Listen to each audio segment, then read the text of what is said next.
क्या हिंदू धर्म के सबसे बड़े रहस्य पर कभी खुलकर बात हुई है? आखिर ब्रह्मांड का सर्वोच्च ईश्वर और सर्वोच्च क्रिएटर कौन है? क्योंकि एक ही धर्म के अलग अलग शास्त्र अलग अलग दावा करते हैं।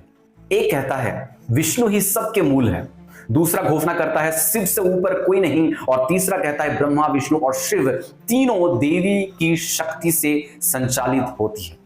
और फिर भगवत गीता में श्री कृष्ण स्वयं कहते हैं मुझसे श्रेष्ठ कोई नहीं। तो आखिर सच कौन बोल रहा है? क्या एक ही समय में चार अलग अलग सुप्रीम गॉड सुप्रीम क्रिएटर हो सकते हैं, या फिर सदियों से इन शास्त्रों को गलत समझा गया है, या फिर सदियों से एक विरोधाभास कॉन्ट्राडिक्टरी लाइज को बताया जा रहा है? आज हम किसी परंपरा की नहीं, सीधे शास्त्रों की अदालत में चलेंगे।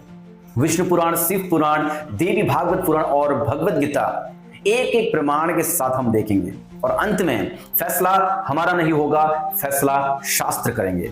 पुराणों की ओर चलते हैं। सबसे पहले अधिकांश हिंदू परंपराओं में ब्रह्मा को सृष्टि का रचयिता यानी क्रिएटर माना जाता है। भागवत पुराण स्कंद 3 में लिखा जाता है भगवान की नाभि से उत्पन्न कमल पर ब्रह्मा प्रकट हुए और उन्हें सृष्टि की रचना का कार्य सौंपा गया। विष्णु पुराण प्रथम अंश में लिखा जाता है एक ही भगवान सृष्टि की रचना के लिए ब्रह्मा, पालन के लिए विष्णु और संहार के लिए रुद्र का रूप धारण करते हैं। ब्रह्मा त्रिमूर्ति का पहला सदस्य कहा जाते हैं। ब्रह्मा सृष्टिकर्ता, विष्णु पालन करता और शिव संहार करता। लेकिन यहीं से कहानी डाउटफुल हो जाती है, क्योंकि कई पुराण अलग अलग देवताओं को ब्रह्मा से भी ऊपर बताते हैं। विष्णु पुराण के अनुसार विष्णु ही सृष्टि के मूल कारण है, वही सृष्टि की रचना करते हैं, वही उसका पालन करते हैं और अंत में वही उसका संहार भी करते हैं। विष्णु पुराण अध्याय 1 का 2 में लिखा जाता है समस्त जगत भगवान विष्णु से उत्पन्न होता है, उन्हीं में स्थित रहता है और अंत में उन्हीं में लीन हो जाता है। भगवान विष्णु ही सृष्टि की रचना करते हैं, उसका पालन करते हैं और समय आने पर उसका संहार भी करते हैं। ब्रह्मा, विष्णु और रुद्र ये तीनों उसी एक परम विष्णु की विभिन्न शक्तियां और रूप हैं अकॉर्डिंग टू दिस पुराण। इतना ही नहीं, इस ग्रंथ के अनुसार ब्रह्मा और शिव भी विष्णु की इच्छा से कार्य करते हैं, अर्थात विष्णु ही सर्वोच्च है, सुप्रीम गॉड है। अब शिव पुराण को देखते हैं। यहां चित्र पूरी तरह बदल जाता है। It talks something very different.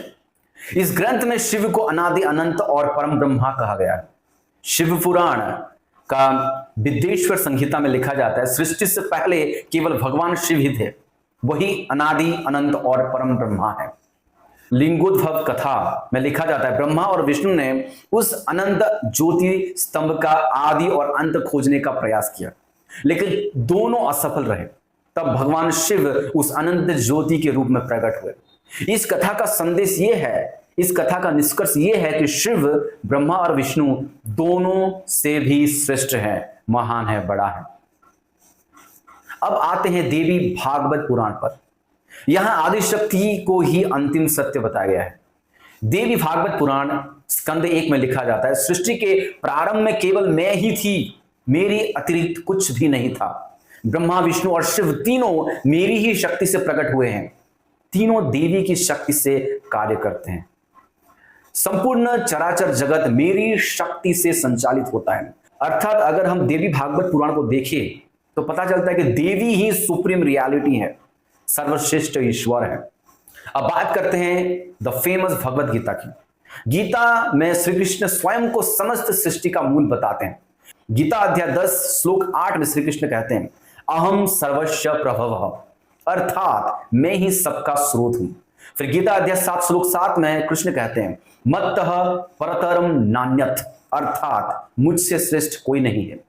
अध्याय 10 का श्लोक 2 में भी श्री कृष्ण कहते हैं कि देवता और महर्षि भी मेरे वास्तविक उद्गम को नहीं जानते, वास्तविक बिगिनिंग को नहीं जानते, क्योंकि मैं ही उन सब का मूल कारण हूं। यानी गीता भी श्री कृष्ण को सर्वोच्च स्थान देती है, सर्वोच्च सर्वश्रेष्ठ ईश्वर घोषणा करती है।